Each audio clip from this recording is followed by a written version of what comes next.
विराजमान पूज्य संत महात्माओं, सम्माननीय भक्त सज्जनों एवं भक्तिमती माता बहनों,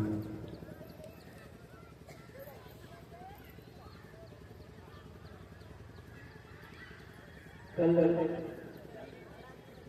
शाम के सत्र में मैंने जीवन के संबंध में कुछ कहा था और जीवन को आनंद पूर्वक जीना है तो जीवन को समझना पड़ेगा।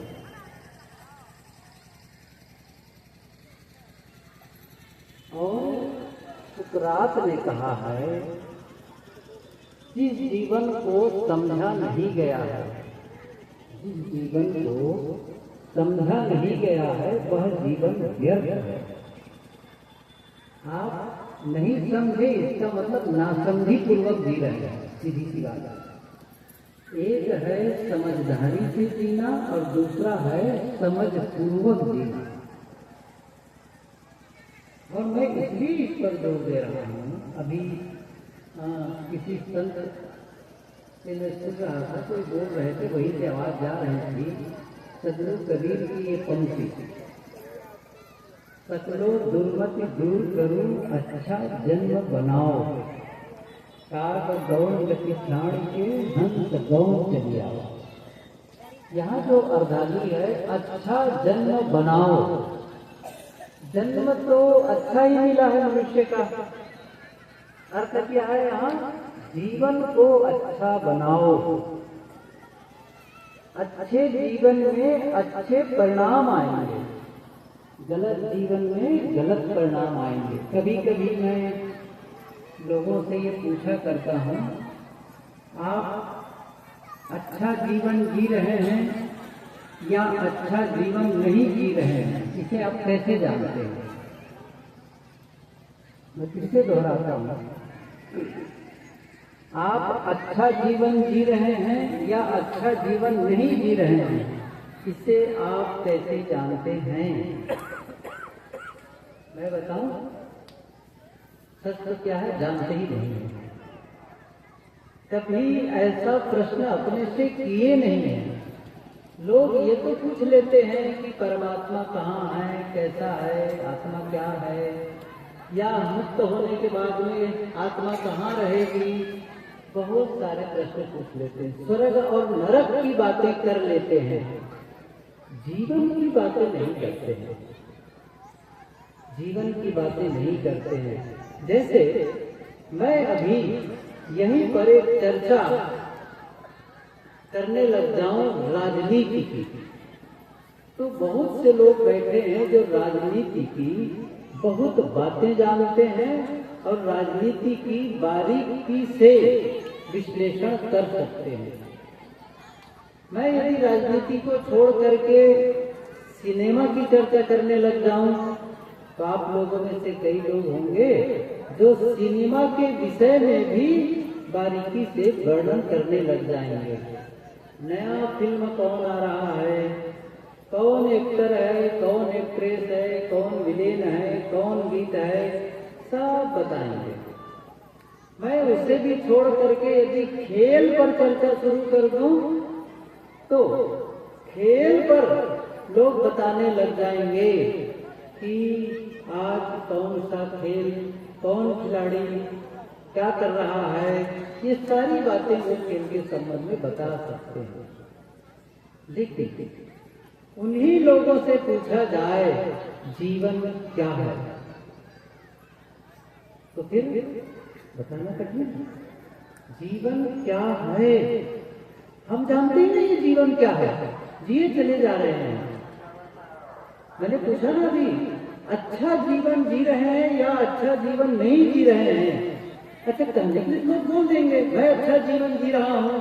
अच्छा, मैं कहता हूँ आप अच्छा जीवन नहीं जी रहे हैं। अच्छा जीवन जी रहे हैं तो प्रमाणित करिए, बताइए उसका क्या अर्थ है। कैसे आप कह सकते हैं अच्छा जीवन जी रहे हैं? क्यों? जो लोग राजनीति के विषय में बारीकी से विश्लेषण कर रहे हैं, अखबार पढ़ते हैं तब, राजनीति वाला बनना पलट लेते हैं।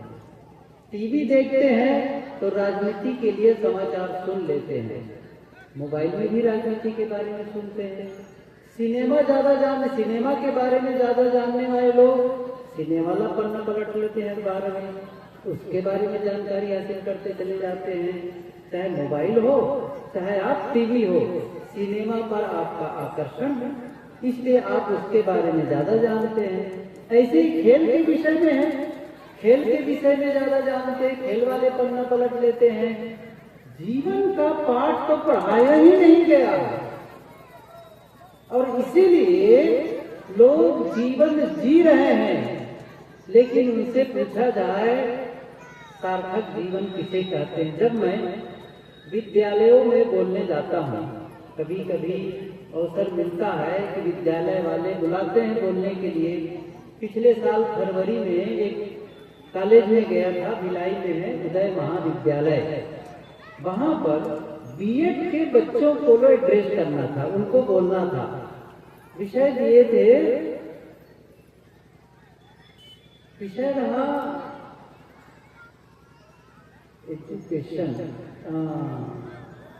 Value education programme, value education programme मतलब जीवन को मूल्यवान कैसे बनाएं। उन बच्चों के बीच मैंने 1.5 घंटा बोला, जीवन को मूल्यवान कैसे बनाएं, कैसे हो, कैसे वैल्यू ऐड करें इस जीवन में। तब बच्चों से कभी कभी मैं पूछा करता हूँ, आप लोग सफल होना चाहते हैं? तो कहते हैं बिल्कुल सफल होना चाहते हैं। फिर बच्चों से मैं पूछता हूँ, अच्छा सफल होना चाहते हो, सफलता कहते किसे हैं? सफलता कहते किसे हैं? अच्छा, उससे पहले मैं यही पूछ लेता हूँ लोगों से, क्या कि पढ़ते ही क्यों हो? पहली बात तो यही बता दो। और मैंने यहाँ शिक्षकों से भी पूछा है, पढ़ाते ही क्यों हो? आप लोग क्यों पढ़ाते हैं पता है ना? हमारा बच्चा पढ़ने जाएगा और ज्यादा से ज्यादा नंबर से पास होगा, अच्छे परसेंटेज से पास होगा। अच्छा, क्यों होगा? इसलिए हो ताकि बहुत बड़ी नौकरी मिले, ज्यादा पैसा कमाए, यही तो उद्देश्य होता है। तो बच्चे क्या बोलने लग जाते हैं? बच्चे बोलते हैं ज्ञान पाने के लिए। मैंने पूछा कौन सा ज्ञान पाना चाहते हो? फिर चुप। कुछ बच्चे बोलते हैं कि आगे बढ़ने के लिए। मैंने कहा किस दिशा में आगे बढ़ना चाहते हो? फिर चुप। फिर अंत में बच्चे भी वही कहते हैं जो आप कहते हैं, नौकरी के लिए। तब मैं उनसे कहता हूँ, इसका मतलब है पढ़ लिख कर आप पैसा बनाने की मशीन बनना चाहते हैं। क्या शिक्षा का यही उद्देश्य है कि बच्चे नौकरी का कर लें? शिक्षा का उद्देश्य है, मैं इसको नकारता नहीं हूँ। पहला उद्देश्य शिक्षा क्यों? शिक्षा के लिए 2 कारण है। पहला है जो हमें रोजी रोटी कमाना सिखाए, और दूसरा है जो हमें जीने का ढंग सिखाए। रोजी रोटी कमाने की शिक्षा विद्यालय और महाविद्यालय में जाकर तो पा जाते हैं, लेकिन जीने का ढंग स्कूल में, यही बिहार की बात है, मुजफ्फरपुर के पास में था एक जगह, कई साल पहले की बात है। एक लड़का बैठा था घर का छोटा, मेरे ख्याल से हाई स्कूल में पढ़ता रहा होगा, बातें कुछ करने लगा। फिर बताया तो मैंने कहा बेटा मैं जो बताऊंगा ना वो आपके शिक्षक नहीं बताएंगे, आपके पेरेंट्स नहीं बताने वाले हैं।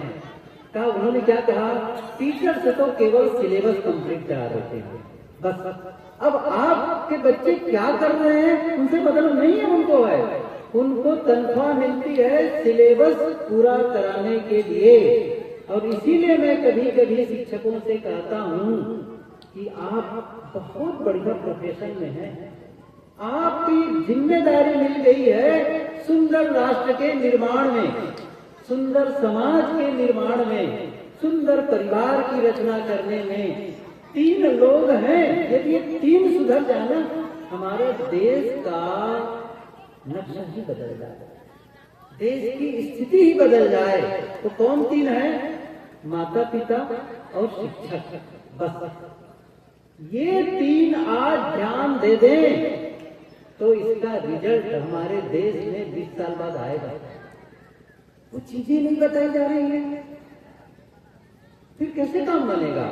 तो मैं शिक्षकों से कहता हूं कि भाई आप लोग केवल विषयों को न पढ़ाइए, केवल सिलेबस कंप्लीट मत कराइए, उसी बीच में थोड़ा सा समय निकालिए, चाहे सप्ताह में, 15 दिन में, महीना दिन में, कम से कम उसी 40 मिनट में से 10 मिनट समय निकाल करके बच्चों को जीवन का पाठ पढ़ाओ। और मैं अपने अनुभव से जानता हूं, सिलेबस कंप्लीट कराने वाले शिक्षकों को बच्चे प्रायः भूल जाते हैं, और जो शिक्षक जीवन का पाठ पढ़ाते हैं ना, उसे बच्चे जीवन भर याद रखते हैं। जैसे पाठ केवल पढ़ करके काम नहीं होने वाला है, डिग्री ले लेने मात्र से काम नहीं होगा। इससे शास्त्रों के अध्ययन मात्र से भी आप जीवन को नहीं समझ पाएंगे, मैं बता देता हूँ। अब मैं एक चीज और बढ़ के कहता हूँ, केवल प्रवचन करने मात्र से भी, केवल प्रवचन करने मात्र से भी आत्मलाभ होने वाला नहीं है। और आप कहेंगे सुनने से हो जाएगा ना, सुनने से भी नहीं होगा। नायम आत्मा प्रवचने लभ्यो न मेध्या न बहुना श्रुते, नहीं होता है। उसके लिए तपस्या चाहिए, उसके लिए भीतर गहराई में जाकर के, जैसे आप बाहर झाड़ू लगाते नहीं है, अपने आंगन को वैसे ही झाड़ना पड़ता है, सफाई करनी पड़ती है। ये साहब ने कहा भी है, जो तू साचा बाणिया सांची हाथ लगाओ, अंदर झाड़ू दे के कूड़ा दूरी बहाओ।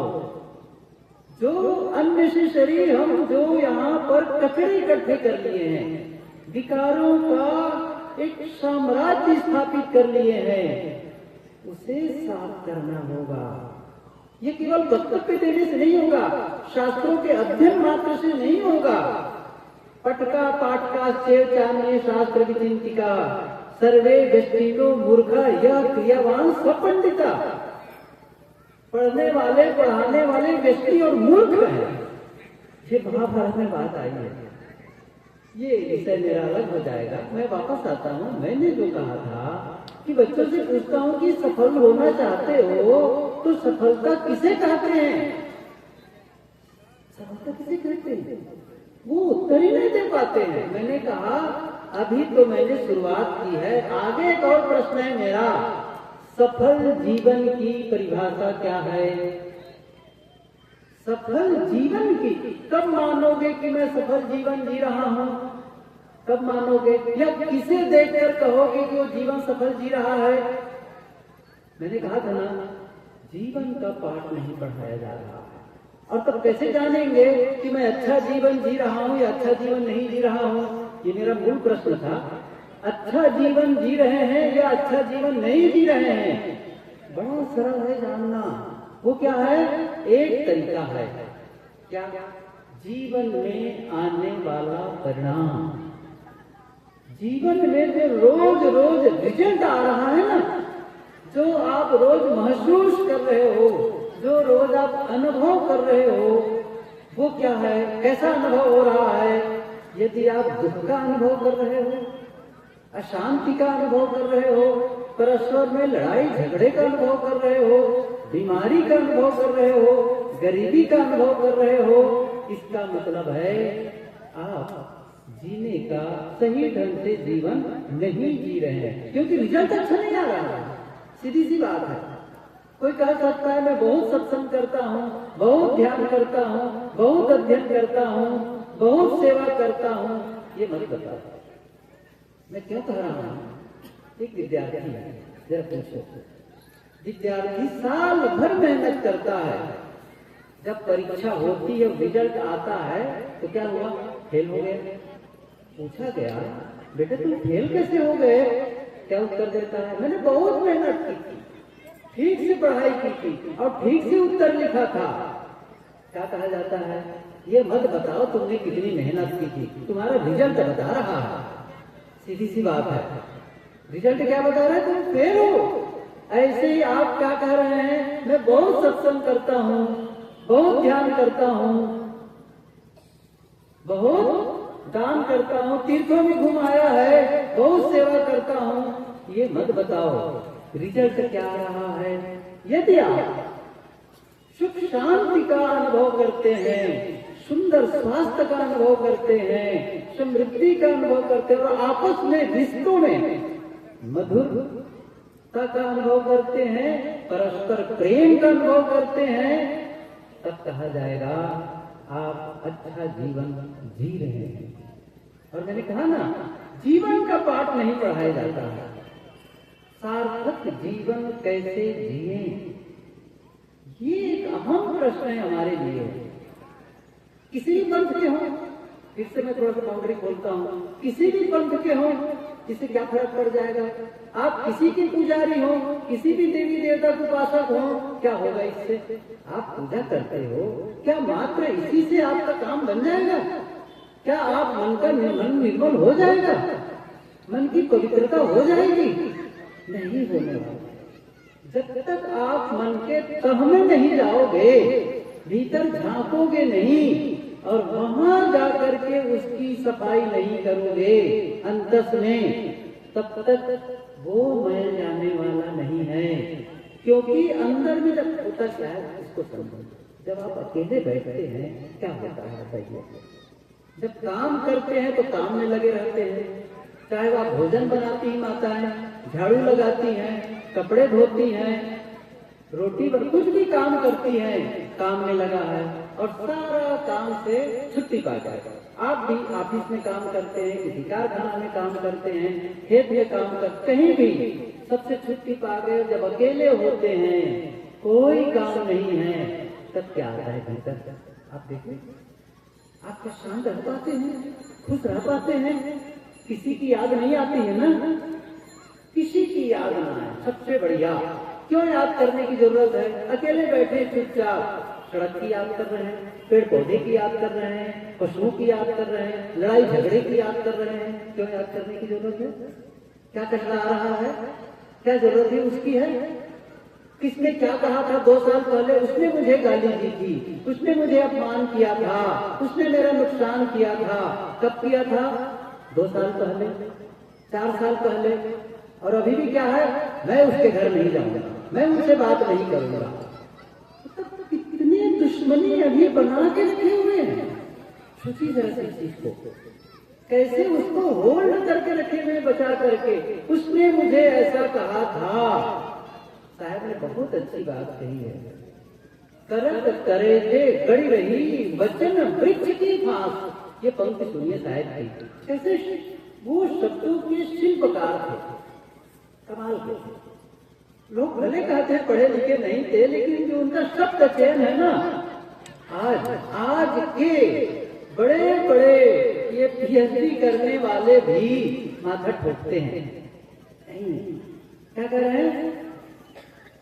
करत करे थे गढ़ रहे वचन वृक्ष की फांस। फांस मतलब बांस का पतला रेशा, और वो रेशा जब चुभ जाता है और अंदर से टूट जाता है तो बहुत जो दर्द करता है उसको कहते हैं करकना। और कभी आपको शायद कभी जीवन में अनुभव हुआ हो, ये नाखून है ना, नाखून उंगली के, उसके भीतर कहीं चला गया और जब दर्द होता है ना, उसको कहते हैं करकना।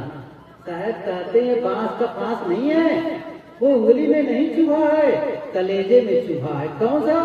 वचन वृक्ष का, अर्थात शब्दों का। मैं इसको समझाऊंगा कैसे। आपका एक मित्र आया, कल्पना करिए, या आप किसी मित्र के घर गए और बहुत सारी बातें हुई और आपकी उसने बहुत सारी प्रशंसा भी की।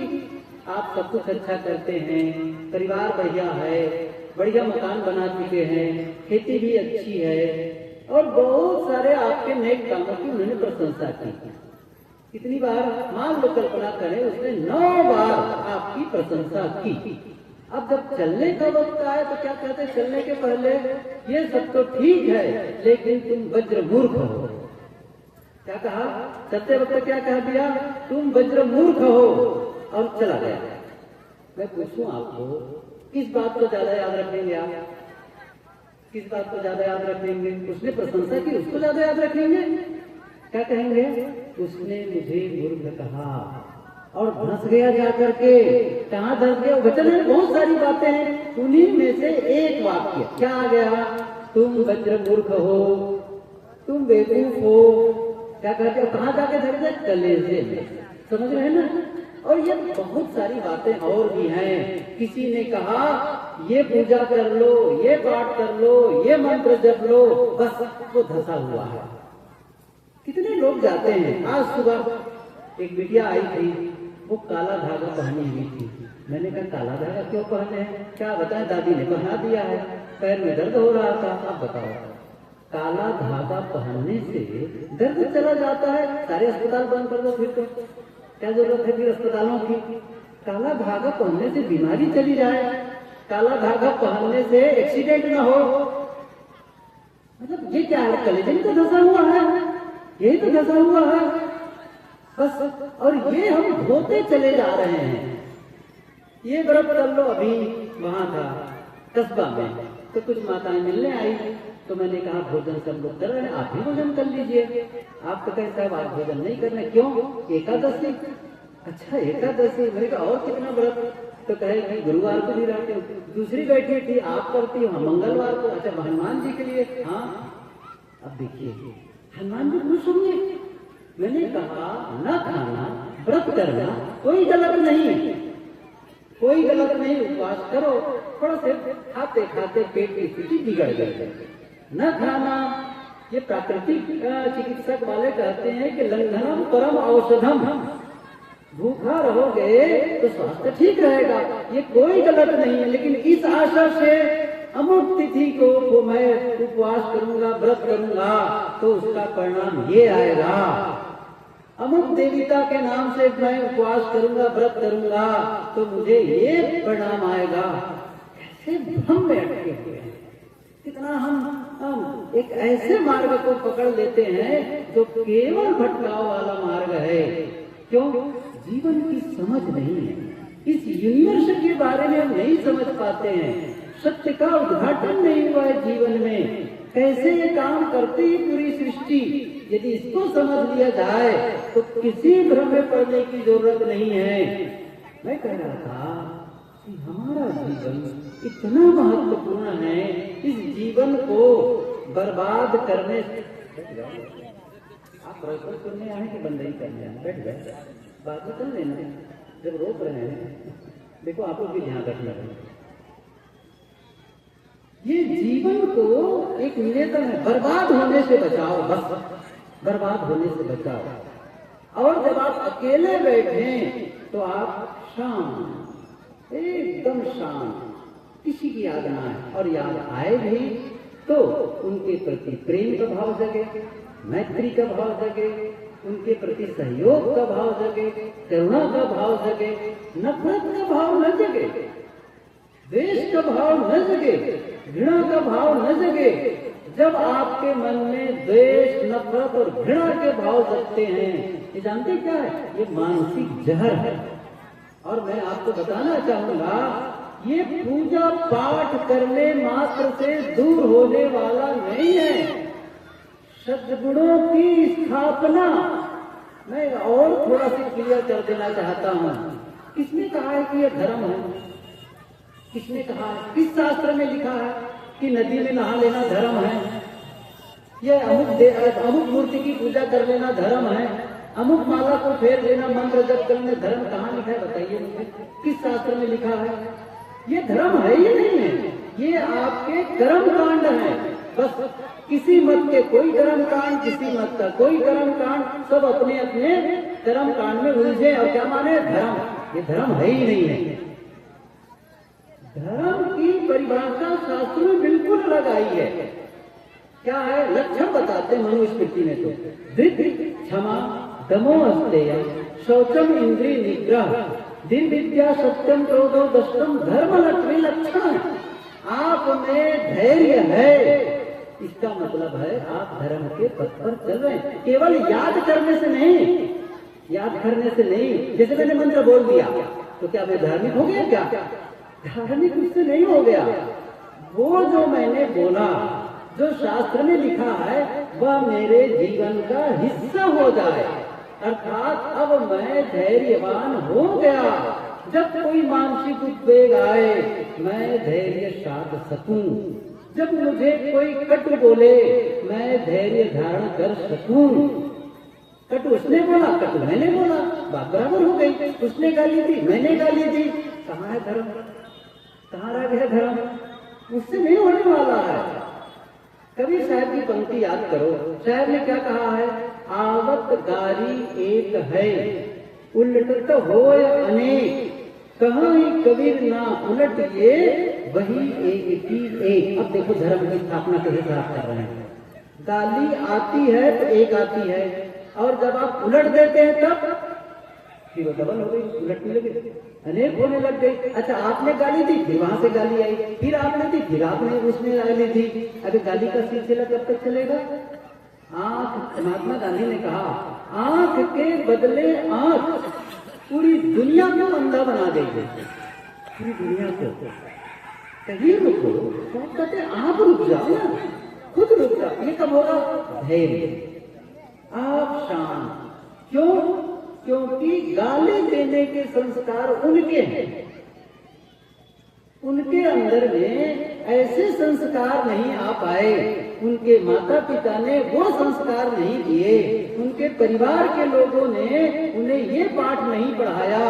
मुंह से गाली न निकलना चाहिए। गाली एक दिन की बात थोड़ी होती है। किसी को गाली देने के पहले गाली पैदा करते हैं, गाली को जीते हैं आप। जब आपको किसी को 10 रुपया देना होता है, 10 रुपये कमाते हैं। ऐसे ही जब गाली देना हुआ तो गाली आपने क्या किया है भीतर में? अब सोचो बड़ा, अब कितनी विकृति को, कितनी अशुद्धि को, कितनी गंदगी को आपने भरी, और तब तो आप उसको बाहर निकाल रहे हैं। जैसे आप कोई बंदूक चलाते देखेंगे तो बंदूक में क्या भरते? कारतूस। समझ रहे हैं? कारतूस। अच्छा, बिना कारतूस के बंदूक को, ट्रिगर को दबा दें, क्या होगा? कोई आवाज भर आएगी, कुछ नहीं होने वाला है। वो कारतूस भरते हैं, और जब ट्रिगर दबाते हैं तो वो कारतूस वहां जाकर के निशाने पर काम तमाम करता है। तो पहले क्या किया आपने? ट्रिगर दबाने के पहले आपने कारतूस भरा है, जहर भरा है। वो उनके संस्कार हैं। अब आप क्या कर रहे हैं? उनके बदले आप भी वही दे रहे हैं। क्या आपने ध्यान नहीं रखा? मैं सत्संगी हूँ, मैं शुद्ध परिवार का सदस्य हूँ, आपको ध्यान रखना चाहिए।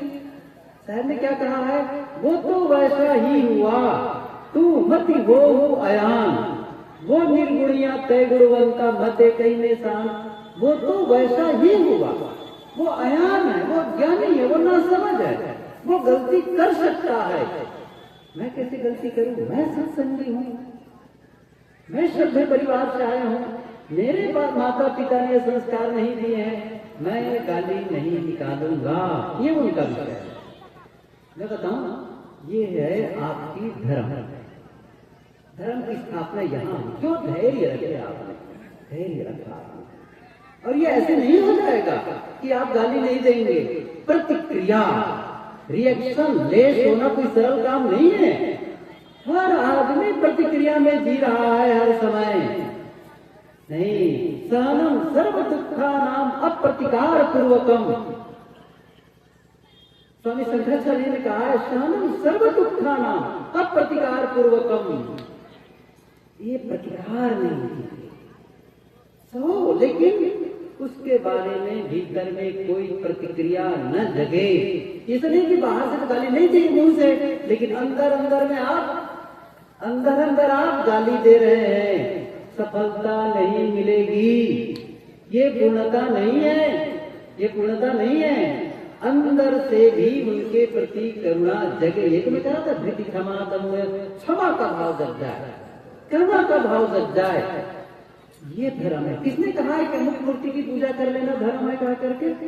अमुक नदी में नहा लेना धर्म है कहा करके? कहा गया है? परम धर्म श्रुति विदित अहिंसा, धर्म न दूसर सत्य समाना, दया धर्म का मूल है। ये जो पवित्रता है, यदि जीवन में वो धारण कर लेते तब धर्म आता है। कपड़ा बदलने से नहीं आएगा कि हम आज सफेद कपड़ा पहन लिए, तिलक लगा लिए, दाढ़ी बढ़ा लिए या बाल घुटा लिए। ये धर्म के लक्षण नहीं है, ये आपके संप्रदाय के लक्षण होते हैं। हम आज सफेद कपड़ा पहने, किसी में जाओगे तो वो गेरुआ कपड़ा पहनेगा, कोई पीला कपड़ा पहनेगा, कोई और कपड़े। कुछ लोग होते बिना कपड़े के भी रहते हैं। तुम मेला में देखे ना, नागा साधु आए थे बिना कपड़े के। अब आप इसको मानोगे धार्मिक है? अरे धार्मिक नहीं है भाई, ये धार्मिक नहीं है। जो इसे जीते हैं, जो भी सत्य को सनातन धर्म बोलते हैं। ये सनातन धर्म थोड़ी है, कोई सनातन धर्म नहीं है ये। तथागत बुद्ध ने कहा सनातन धर्म क्या है? वैरेन। उन्होंने कहा है कि वैर से वैर नहीं मिटता, नहीं वैरेन वैरानी संबंधित कुदाचनम, अवैरेन से संबंधी ए धम्मो सनातनो। वैर से वैर नहीं मिटता है, अवैर से ही वैर मिटता है। ये सनातन धर्म है, ये सनातन। गाली का उत्तर गाली न देना, बल्कि मीठे शब्दों में देना। किसी के गलत कार्य कृत्य को बदले में गलत कृत्य कर दो, नहीं करना। देखो, मैं न्याय नीति कभी कोई ऐसी बात आए तो कभी न्याय नीति का भी रास्ता पकड़ना पड़ता है, वो गलत नहीं है। लेकिन मन में दुर्भावना रखना और जीते रहना, ये अशांति के कारण बन सकते हैं। इसलिए हम सभी को क्या करना है? जीवन को निर्मल बनाना है, और उसके लिए आपको अकेले बैठना पड़ेगा। ये ध्यान दो। मैंने रात में थोड़ी सी चर्चा की थी कि विचार कैसे सोचें। मैंने एक पुस्तक पढ़ी, कैसे सोचें। सोचना नहीं सिखाया गया, और यहीं से शुरुआत होती है। आपका विचार आपका जीवन बनाता है। आप जैसा सोचते हैं वैसा आपका जीवन बनता चला जाता है। गलत सोचेंगे गलत जीवन बन जाएगा, अच्छा सोचेंगे अच्छा जीवन बन जाएगा। जैसे मैं आपको पूछूं, पानी का आकार क्या है? पूछता हूं, पानी का आकार क्या है? आप क्या कहेंगे? पानी का कोई आकार नहीं है। जिस बर्तन में हम पानी को रखते हैं, जल को रखते हैं, उसी आकार का हो जाता है। थाली में रखोगे थाली का आकार का, गिलास में रखोगे गिलास का आकार का, सही है ना? यदि पतले पाइप में रखोगे तो उसके आकार का बन जाएगा। ऐसे ही जीवन का कोई आकार नहीं होता है। जीवन का आकार क्या है? जो आप सोचते हैं, समझ लीजिए, बस जीवन उसी सांचे में ढलता चला जाता है, उसी सांचे में। इसलिए अच्छा सोचो, ये कहा। क्यों मैं कह रहा हूं भीतर के बारे में? क्योंकि आप जो सोचते हैं वही आप बोलते हैं, वही आप करते हैं। शब्द बाहर से नहीं आते हैं, कर्म बाहर से नहीं आते हैं, सब भीतर से आते हैं। शब्द कहां से निकले बताओ? ये दंत ओष्ठ तालु जिह्वा को केवल लाउड करने, आवाज को बढ़ाने के लिए है। शब्द कहीं से निकल रहा है। जैसे आपके घर में पानी का नल लगा हो, चाहे आपके गांव में कोई टंकी बड़ी बनी हो, वहां से पानी का पाइप गया हो, और आपके बाथरूम में पानी का नल लगा है, किचन में नल लगा है, आंगन में लगा हुआ है। आपने क्या किया? एक नल को खोला और नीचे हाथ रखा, या कोई बर्तन में पानी को लिए। जब पानी को देखते हैं तो क्या अनुमान लगाते हैं? ऐसा ही पानी टंकी में होगा, सही है ना? कहां से आया है? नल से पानी नहीं आया है, टंकी से आया है। नल तो केवल माध्यम है वहां तक खोलने के लिए, पानी को गिराने के लिए। पानी कहाँ है? टंकी में है। यदि पानी, टंकी का पानी मैला है तो नल में कैसा पानी आएगा? मैला। स्वच्छ है तो स्वच्छ आएगा। ऐसे ही आपके अंतस में मैला है, आपके अंदर में जहर है तो शब्दों में जहर निकलेगा। इसलिए शब्दों को नहीं सुधारना है, कर्मों को नहीं सुधारना है, अंतस को सुधारना है। अंतस को वो साधना कहाँ करते हैं बताओ? मैंने कहा ना, ऊपर का कर्म कांड कर लिए, कर्म कांड कर लिए, बस ऐसे ऐसे कर लिए, कैसे हो गया ये? मतलब कितना भटकाए चले जा रहे हैं समाज को लोग, कितना भटकाए चले जा रहे हैं। सदगुरु कबीर ने कहा नहीं, हृदय बसे तेरी राम न जाना। साहब ने कहा सदा धर्म जाके हृदय बसे। धर्म मंदिर में नहीं है, धर्म पोथी में नहीं है, धर्म किसी तीर्थ में नहीं है, धर्म आपके दिल में है। लेकिन उसका उद्घाटन चाहिए, उद्घाटन चाहिए। उद्घाटन ही नहीं कर रहे हैं आप। जैसे उद्घाटन का मतलब क्या हुआ? जब आप उसका प्रयोग करते हैं जीवन में, तब आपके जीवन में फैल जाता है, फैल जाता है। जैसे खेत है, देखो गेहूं की फसल दिख रही है, इस खेत में अन्न है। क्या है इस खेत में? अन्न है इस खेत में, और अन्न कई प्रकार के अन्न भरे हुए हैं। कैसे निकालेंगे उसको? आप वहां जाओ, घुटना टेक के बैठ जाओ और कहो धरती माता अन्न दो, धरती माता अन्न दो। ऐसे नहीं देने वाली है, समझ रहे हैं ना? उसका एक सिस्टम है। क्या सिस्टम है? कौन सा अन्न चाहते हो वो बोलो। गेहूं चाहते हो बीज डाल दो, मक्का चाहते हो मक्के का बीज डाल दो, गन्ना चाहते हो गन्ने का बीज बो दो, धान चाहते हो धान का बीज बो दो। यही एक नियम है उसका, बस। ऐसे आपके भीतर वो बीज रूप में है, आपको उसका उद्घाटन करना पड़ेगा, आपको कमाना पड़ेगा, तब जाकर के आपके जीवन में होगा वो, उसका लाभ मिलेगा। इसलिए आपको अकेले में बैठ करके अंत की साधना करना पड़ेगा। और ये अभी मैं इस पर विस्तार नहीं करूं, क्योंकि ये तो अलग ही विषय हो जाएगा। अब मैं बताऊं कि मन के कैसे मैल को धोना है, कैसे वहां जाके सफाई करनी है, कैसे साधना करनी है, कैसे ध्यान में जाकर के उस समाधि में पहुंचने के लिए हमें अभ्यास करना चाहिए, ये विषय ही अलग है। मैं इस समय तो कहना चाहता हूँ वो क्या है, कैसे सोचे, इस पर मैंने कह रहा हूँ। आप अच्छा सोचे, मैंने कहा, और इसलिए बार बार कह रहा हूँ क्योंकि यहीं से शब्द निकलते हैं। किसी ने कहा है आपके मुंह से कड़वे बोल निकलते हैं, आपका मन कैसा होगा? सोचो, कहाँ से कड़वे बोल निकले हैं, कहाँ से मृत्यु आई है? यदि आपके भीतर मिठास है तो शब्दों में मिठास आना है, और शब्दों में केवल नहीं आएगा, फिर कर्मों में भी झलकेगा। आपके पदचाप में पता चलेगा। आप जब पद चलेंगे ना, कदम बढ़ाएंगे ना, उस कदम की आवाज में भी मिठास और कड़वाहट की आहट मिलेगी। आप ध्यान दीजिए, कोई काम करो उसमें पता चलेगा।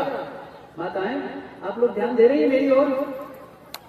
मैं उदाहरण देता हूँ आप लोगों को। जिस दिन घर की माताएं, आप लोग थोड़ा कार्यकर्ता लोग बैठे रहो कि थोड़ी देर के लिए, बस 10 मिनट और बोलने वाला हूँ मैं, बस तब तक के लोग आना जाना न करें, ठीक है? कुछ लोग तो हम पर कुर्सी लगा के बैठ में थोड़ा सा रोक लिया करो, वही कुर्सी रखी है। अच्छा, केवल वहां नहीं डालते हैं, हमारे यहाँ भी बंदगी भेजते हैं, तो थोड़ी देर के लिए बैठे हैं। मैं क्या भेज रहा था, कह रहा था आप लोगों के बीच में कि जिस दिन ये घर की महिलाएं, माताएं मौन हो जाती है ना, नहीं बोलती है, समझ रहे ना? कभी कभी वो मुंह फुला लेती हैं, बोलना बंद कर देती हैं। रिसर्च हुआ तो क्या पता चला, जिस दिन घर की महिलाएं नहीं बोलती हैं, घर में 7 गुना आवाज बढ़ जाती है। कैसे बढ़ जाती है? बर्तन की आवाज बढ़ जाती है, फटक की आवाज बढ़ जाती है, और बच्चों को तमाचा ज्यादा लगता है। घर की आवाज बढ़ जाती है। क्यों? अंदर तो आवाज बहुत भरा हुआ है ना, भरी हुई है, अंदर शब्दों का भंडार है, और वो किससे निकल रहा है? एक्शन, क्रिया में निकल रहा है। इसलिए इसको ठीक करना बहुत जरूरी है, विचारों को। तो मूल विषय पर आऊं, क्या है वो अच्छा सोचना। इस बात को ध्यान में रखो, जो आप चाहते हैं, बस इतना ही ध्यान रखना, जो आप जीवन में चाहते हैं उसके विषय में सोचो। क्या चाहते हैं आप? जानो क्या चाहते हैं, यही तो मुश्किल है जानना। यही नहीं जानते हैं कि हम चाहते क्या हैं। बस नहीं जानते, मैं सही बता रहा हूँ। यदि मैं इंडिविजुअल पूछूं सब लोगों को क्या चाहते हैं, आप कहेंगे मुझे बहुत सारा धन, कितना धन वो भी नहीं पता है, नहीं पता है। आपस का प्रेम चाहिए, कैसा क्या कर रहे हैं उसके लिए पहल। तो जो आप चाहते हैं उसके बारे में सोचो, और जो नहीं चाहते हैं उसके बारे में सोचना बंद करो। यदि ये बात समझ में नहीं आती तो इतना से कह दूं, आप अपने लिए भी अच्छा सोचो, दूसरों के लिए भी अच्छा सोचो, आपका भी भला हो उसके बारे में सोचो, लेकिन दूसरों का नुकसान करके नहीं, दूसरों का भी भला हो, दूसरों का नहीं। हमारी सबसे बड़ी समस्या क्या है, हम दूसरों का नुकसान पहुंचाने के लिए हम अपना नुकसान पहुंचा लेते हैं। क्यों? दूसरों की उन्नति हमें सहन नहीं होती है, दूसरों की प्रगति हमें पसंद नहीं है। महात्मा लोग एक कहानी कहते हैं, बहुत पुरानी कहानी है। दो तपस्वी तपस्या कर रहे थे, उनकी तपस्या से खुश होकर ब्रह्मा जी आए। ब्रह्मा जी ने कहा मांगो वरदान, मैं खुश हूँ, लेकिन एक शर्त है। कौन सी शर्त है? जो मांगेगा उसको उतना मिलेगा, और जो नहीं मांगेगा उसको डबल मिलेगा। मतलब यदि घर वो मांगा 10,000 रुपये, तो दूसरे को क्या मिलेगा? 20,000 रुपये मिलेगा। यदि उसने मांगा एक मकान, तो उसको डबल मकान मिल जाएगा। तब आपस में क्या करें? तुम मांगो, चलिए तुम मांगो। अब कोई नहीं मांग रहा है, क्यों सिंगल में रहे, डबल मिले उसको, न मांगो तो डबल मिलने वाला है। अब दोनों द्वंद्व में फंसे, अब क्या करें?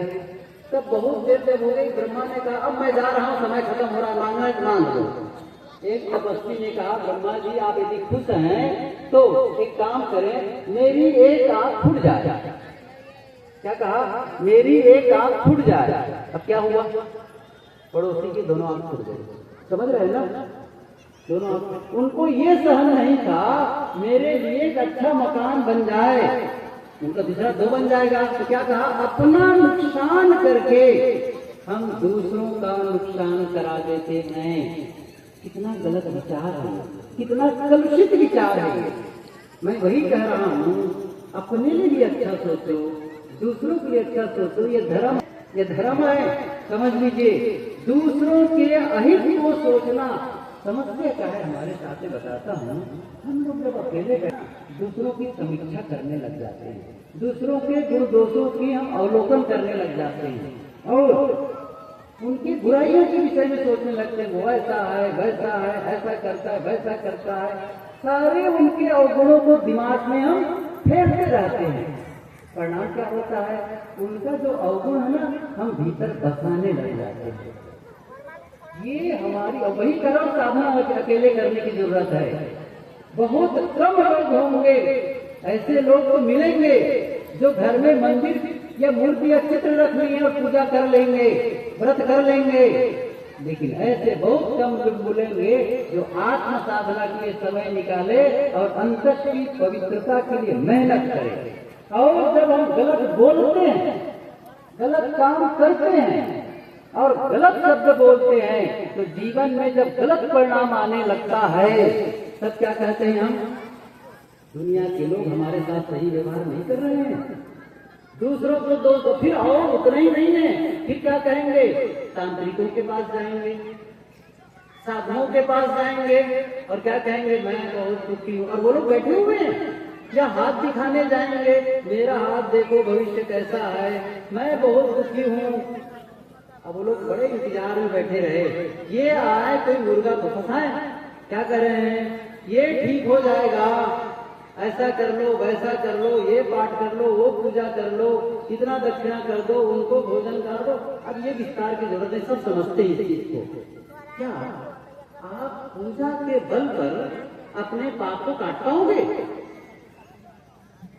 क्या किसी की पूजा कर देने से पाप कट जाते हैं? मैं पूछ रहा हूं आप लोगों से। कभी साहब जी ने कहा नहीं करते।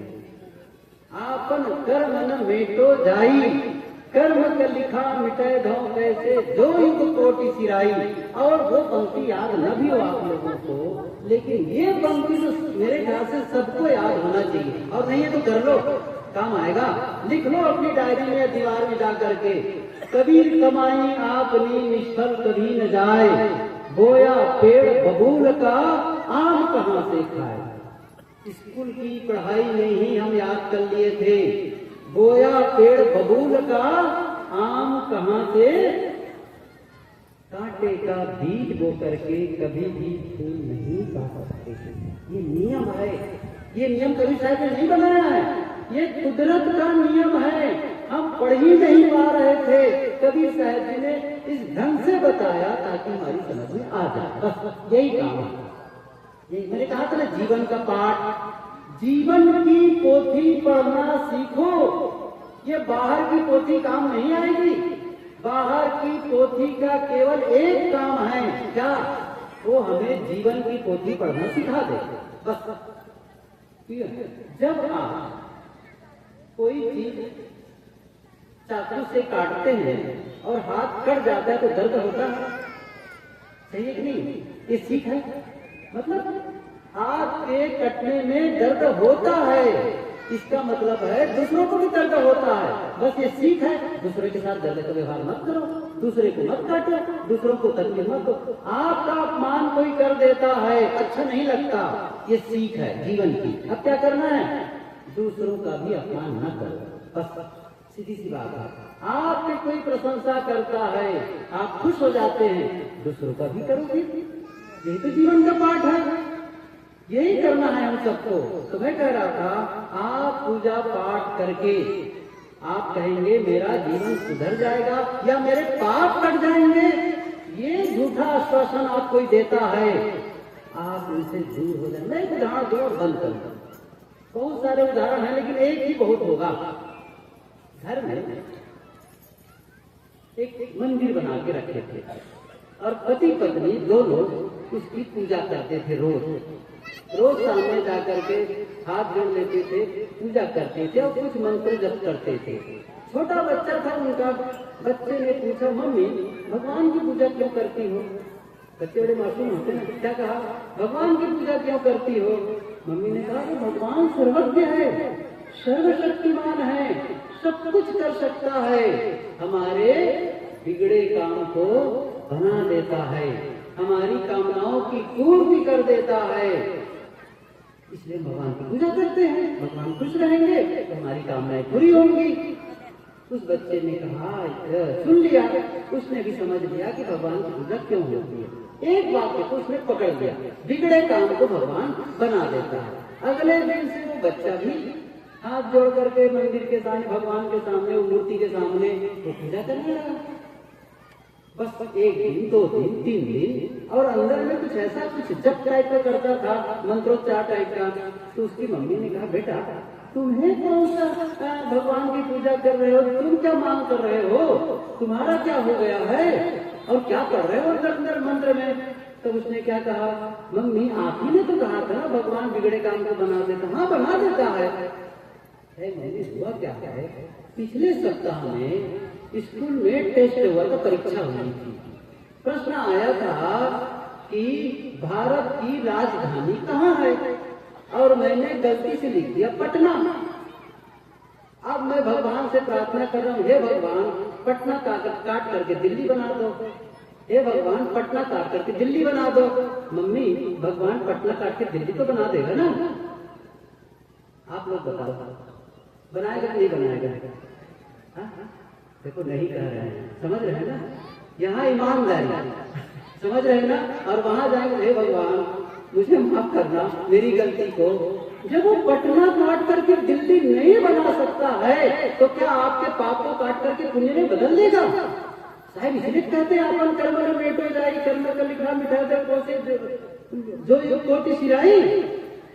अपने कर्मों को आपको भोगना पड़ेगा, न तीर्थों में जाने से कटेगा, न दान करने से कटने वाला है, न पूजा पाठ से कटने वाला है। और बता दूं, ये पूजा पाठ से जीवन नहीं बदलने वाला है। जीवन बदलता है जब आप बदलते हैं, और आपका बदलने का मतलब है आपका विचार बदले, आपके शब्द बदले, आपके कर्म बदले। ये मन वाणी की पवित्रता ही असली साधना है, असली भजन है। इसी भजन के लिए सदगुरु कबीर साहब ने संदेश दिया है कि आप आत्म साधना करके अपना कल्याण करो। समझो भीतर कोई है सत्य, उस सत्य के उद्घाटन की जरूरत है। अभी मेरे पास अवसर नहीं कुछ चीज को विस्तार से बताऊं, लेकिन एक मैसेज आपके भीतर में, आप केवल बाहरी कर्म कांड में उलझो मत। समझो संतों के पास सत्संग करके, सज्जन अच्छी पुस्तकों को जो जीवन निर्माण के लिए है, जो सचमुच सतगुरु कबीर के बीजन पे भी पढ़ेंगे ना, सचमुच आंखें खुल जाएगी। क्योंकि भीतर की आत्मा और सत्य को जानने के लिए भीतर की आंखें खोलनी पड़ेगी। ये बाहर की आंखों से देखकर जिसकी पूजा करते हो ना, वो पूजा से काम नहीं चलेगा। भीतर की आंखें खोलने की जरूरत है, और भीतर की आंखें खुलेगी उसका माध्यम ये सत्संग भी है। इसलिए आप ये काम करें। बहरहाल मैंने आप लोगों को बहुत सारी बातें कह दी, और भले ये शोरगुल होता रहा, लेकिन फिर भी कुछ लोग हैं जो बड़ी शालीनता से सुन रहे थे। आप लोगों ने जो शालीनता का परिचय दिया, उसके लिए बहुत बहुत धन्यवाद। सबको साहेब बंदगी।